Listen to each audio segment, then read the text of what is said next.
خبربین کے تمام دیکھنے والوں کو السلام علیکم ورحمۃ اللہ وبرکاتہ۔ امید ہے آپ جہاں کہیں ہوں گے خیر و عافیت سے ہوں گے۔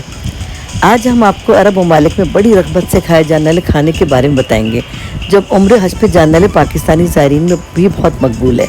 جی ہاں، ہم بات کریں پھول و تمیز کی۔ یہ کھانا کم قیمت اور مکمل غذائیت سے بھرپور ہے۔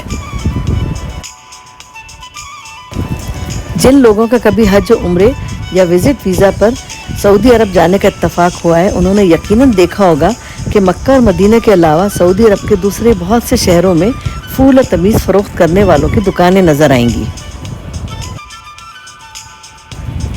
ہر تمیز کی دکان پر لازمی طور پر پھول بھی دستیاب ہوتا ہے۔ ماہ رمضان میں افطاری میں بھی خصوصی طور پر پھول تمیز کا اہتمام کیا جاتا ہے۔ بغیر فیملی کے مملکت میں رہنے والے پاکستانیوں کی بڑی تعداد صبح کا ناشتہ اور رات کا کھانا پھول و تمیز سے کرتے ہیں۔ ایک تو اس کی قیمت کم ہوتی ہے، جبکہ یہ مکمل غذائیت سے بھرپور خوراک ہے۔ 1 ریال کی تمیز اور 3 ریال کا پھول آرام سے 2 سے 3 افراد پیٹ بھر کے کھا سکتے ہیں۔